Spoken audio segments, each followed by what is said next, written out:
Causeway. Well, work is underway to get the causeway up and running for the public. Now, the good news is the causeway should be clear by this time tomorrow. Yes. We're making progress. Meg Ferris joining us now live with more details. Meg?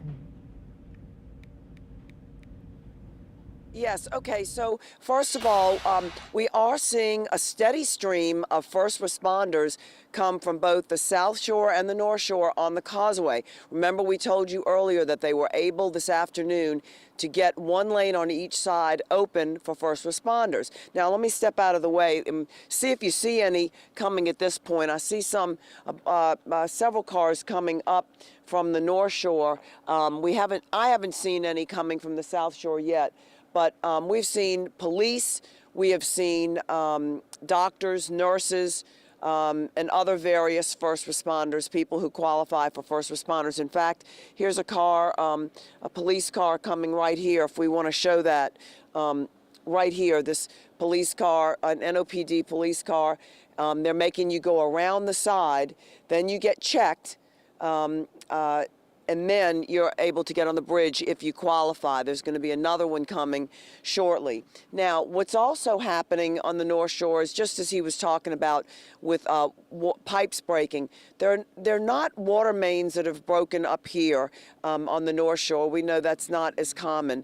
But there are, of course, let's take a look at some video. There are, of course, homeowners who are dealing with that, dealing with the pipes breaking and even pipes that are, houses rather, that are on slabs. They've been having those outside pipes that come into the house break, and plumbers have had to be out there repairing them. And you know, that's, people are going to have to wait. You have to shut off your main valve, but you're going to have to wait because I know the plumbers have been very, very busy doing all that. They say that even when you wrap those pipes 24 degrees Fahrenheit and lower, they can still break. So take a listen to a plumber and a homeowner who we spoke to in Madisonville.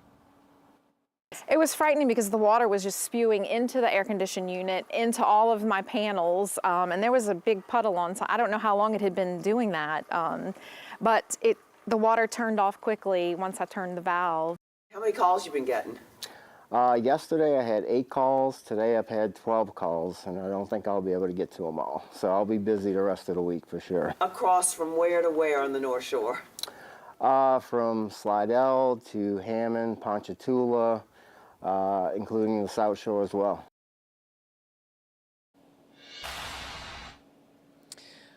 Now back to the causeway. They're expecting it to open to the public tomorrow morning at 9. Here's the issue though.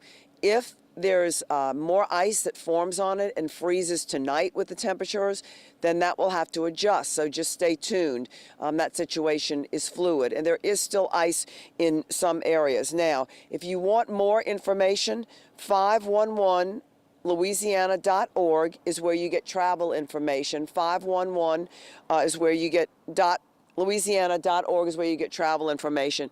And here you can see, I'm stepping out of the way, here you can see there are first responders who are coming from the South Shore in that one lane. Looks like they must have caravan because they're all together. Looks like someone with tank type cars, like trucks that are working for parishes and doing the work of clearing roads. Oh yes, there goes a big salt bin.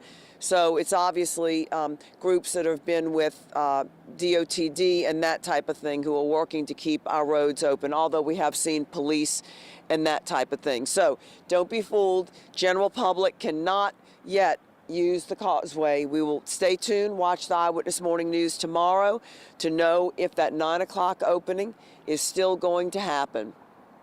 Reporting live from the North Shore, Meg Ferris, WWL, Louisiana. All right, Meg, many thanks to you and your coverage as well.